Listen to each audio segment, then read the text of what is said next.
you have to humble yourself to understand what you don't know, is what you alluded to earlier, right? Which it's not an IQ test. This is not an IQ test. Bitcoin is not that. The monetary premium part of this, I would love for you to unpack this a little bit of what's going to happen to the assets, all the rest of these assets, that when Bitcoin starts sucking up the monetary premium and all of it goes to this ledger, this immutable ledger, now tracking the wealth and the commerce across the globe, or wherever people go in the universe, wherever they go is tracking this. And what happens when that premium, the premium accrues to the black hole of Bitcoin and starts coming away from the other assets? Yeah. So one way I like to think about it is that real estate is a spreadsheet. So real estate is so here's another way to think about it. Real estate is an authentication token, in that people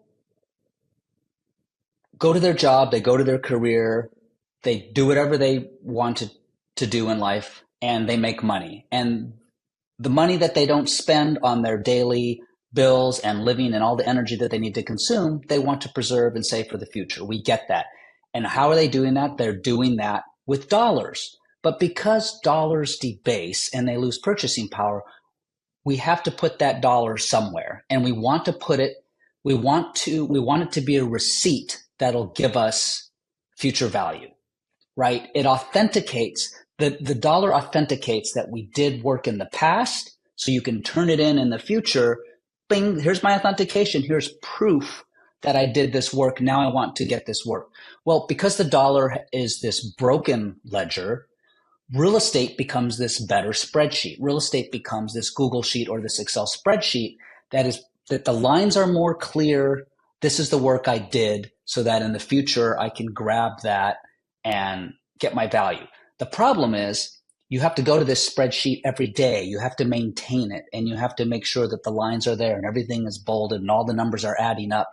It's a lot of administrative work. Bitcoin is that same spreadsheet, but with no work. It doesn't require any maintenance. And so it's kind of reframing what we think of what real estate is doing for us versus what Bitcoin is doing for us, because all we're trying to do is we're constantly, because of the dollar's debasement, we're just trying to find a better receipt, a better IOU. It's like we went to a restaurant, we parked our car, we got the valet ticket. When we come out, we want to get our exact car that we dropped off. But this car, like Back to the Future, it's starting to disappear. We can't see all of it. More and more is going away. Same with a coat check. I want to get back and get my long, big trench coat, but now suddenly I'm getting a short coat, right? It's getting debased. Real estate will give us that same coat back. Bitcoin will give us that same coat back. But do we want it with everything that's required in real estate to do that? Or do we want it with Bitcoin where nothing is required? And it's because Bitcoin, for the first time in history, does allow us to save. We have never, ever been allowed to save. We've always had to invest because we've had to take risk, because there's been counterparty risk, reputational risk, right? There's risk in real estate. There's risk in stocks. There's, whether it's with the people, whether it's with the companies, whether it's with what the government's doing. But there's no risk in Bitcoin. And people are like, what? How is there no risk? Well, there's no risk because it is always going to be 21 million Bitcoin. And it's cryptographically proven to be incorruptible and immutable and immortal. And so because of all the friction on real estate as a spreadsheet that requires all of this maintenance, we get this monetary premium on it. Because as people trade up, if this makes sense, as people trade up, meaning when we're little kids, we save, let's put it in the bank, here's your 0.2%. Okay, that's not really savings, I'm losing. I'm not hurdling what real inflation is. Great, now let me move to bonds, let me move to a money market, let me move to stocks. Real estate is really at the top up there, unless you want to take severe risk, and invest in businesses or start a business, which is great, but many businesses fail. Real estate is where I think most people are funneling up to. And because of that, there's a monetary premium, because, where are all of the real estate people going to go? In essence, that is why Bitcoin rises in value. It's the same thing. everything is funneling into Bitcoin, and there's only so many places to go.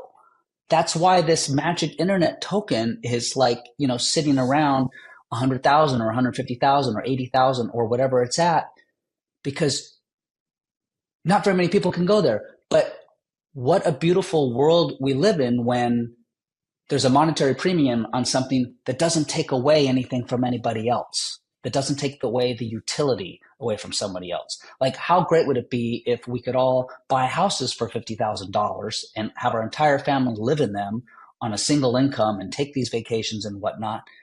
But we can grow our money just as fast, in fact, tenfold over real estate, in something that doesn't take anything away from anybody. Like, that's really what savings should be, right? The incentives of savings should be that I worked really hard, and if I delay gratification, let me save so that I can create rather than consume, that I can save rather than spend, that I can plan and build rather than gamble. But the incentives don't let us do that. And I'm not sure that real estate, so real estate is an external scorecard, right? It's a numbers game. And people will tell you, oh, I made all this money and all these numbers. But if you take away the external scorecard, I'm not sure that it's giving real estate people any more purchasing power than anybody else when you compare it to the amount of work that went into it. It's an immense amount of work. And it's done at the expense of those who don't have access to real estate, can't afford a down payment, can't get a loan.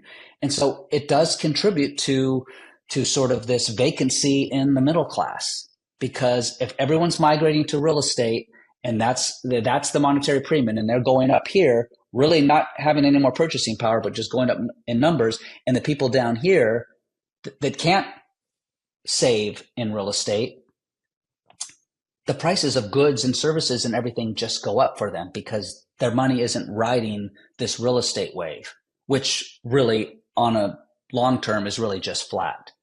So ride that wave with Bitcoin, where anyone, anywhere can get in. It doesn't matter your race, class, status, geography, whatever, and in any fraction. And we're all on the same elevator. Whether you have 25 Bitcoin or 0.001 Bitcoin, we're going up at the same rate on this building, and the building has no top floor. And so we're all going to appreciate the same. That doesn't exist in real estate.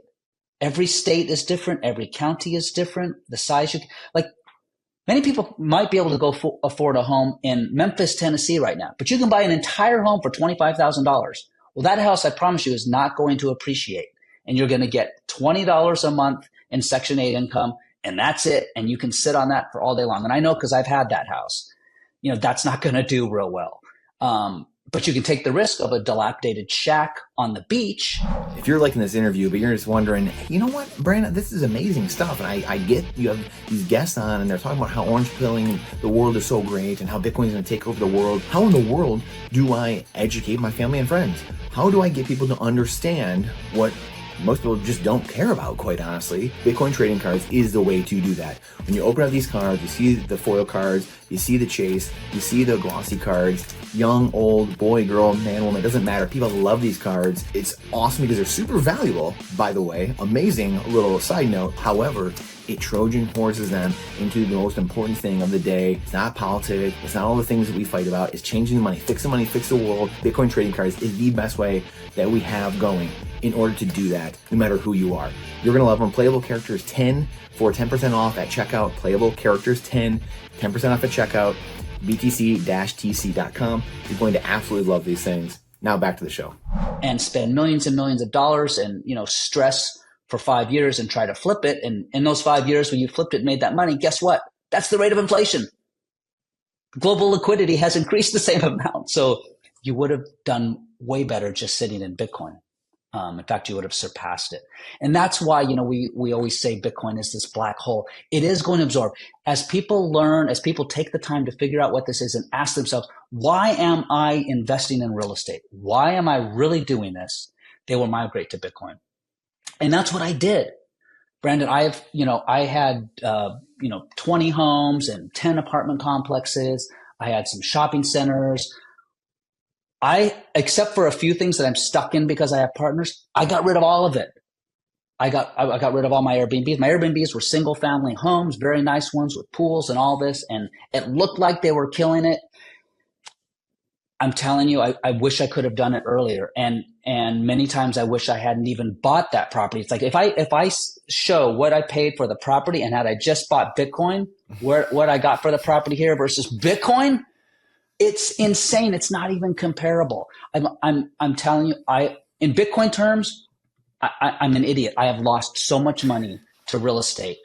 And I'm talking like not seeing my family for, 9 weeks in a row because I have to go upgrade this house. I have to drive over there with my truck and my tools. And, because that's the only other thing that if you really want to try to surpass 4 to 5% in real estate, you have to do it.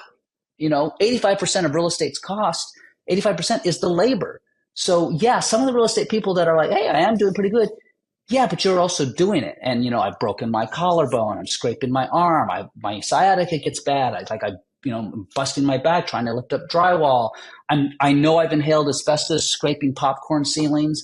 I didn't know. I'm like, well, I want to scrape it down. I don't want to have to pay for it.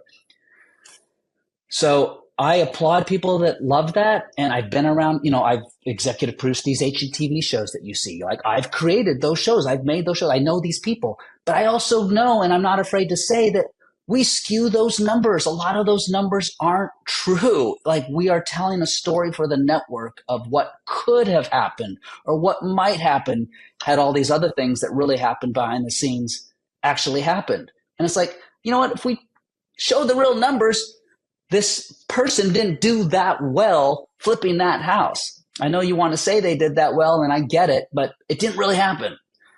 And I mean, I know that's not a surprise to anybody that reality shows aren't reality, but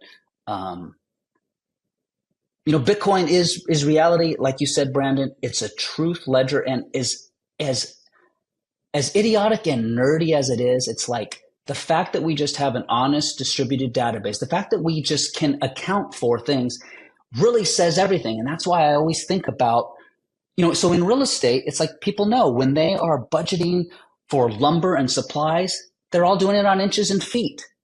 Well, those same real estate people, okay, great. Well, what happens if you come back the next day and suddenly there's 15 inches in a foot? Not 12 inches in a foot. Suddenly you don't have enough lumber. You can't communicate and coordinate with all your subs, all of these contractors. They're all going to start asking for more money. And people will say that they understand inflation and they don't. And I've used this example many times. So some people have heard me before, forgive me, but it does help with real estate people because you're like, oh, what's inflation? And they say, oh, well, it's just prices going up. And it's like, and that's normal. Prices are supposed to go up, And it's like, no. And so here's what I'll tell people. I'll say, look, I build swimming pools and you want me to install a swimming pool. And let's pretend that the entire economy is this 5-slice pizza. And I've said to you, you know what? I need you to pay me 1 slice of this pizza. For 1 slice of pizza, I will build a swimming pool. I know that with the calories and the contents in that 1 slice of pizza, I can pay my workers, I can feed my family. This fairly represents my time. And so you, Brandon, who want the swimming pool, you're like, okay, I'll pay this 1 slice of pizza. And remember, this is a 5-slice pizza economy, so it's you own 20% of the economy. You're very wealthy, Brandon, but that's how much I'm going to charge you. The government comes in, the central bank comes in, and when they inflate, they aren't adding any more goods or services into the economy. What inflation really is, this is what really happens when the government does it, is because they're not adding anything. They reslice that pizza. Same amount of pizza, same calories. Now there's 10 slices. So I come to you and I say, whoa, Brandon, this 1 slice you're now giving me, it looks like it's half the size because now there's 10 slices instead of the 5. So you know what, Brandon, I'm going to need 2 slices. I really don't want 2. I accounted for that amount of calories of cheese and pepperoni and things that I need again for my workers and my family. So see, I don't want to charge more, but nominally I have to. If you like that clip, then you definitely got to check out this next spicy clip. I think you're really going to like it. Come on, check it out. But if you want the full version, the full interview, then check that out over here. Come on, do it. I'll see you in there.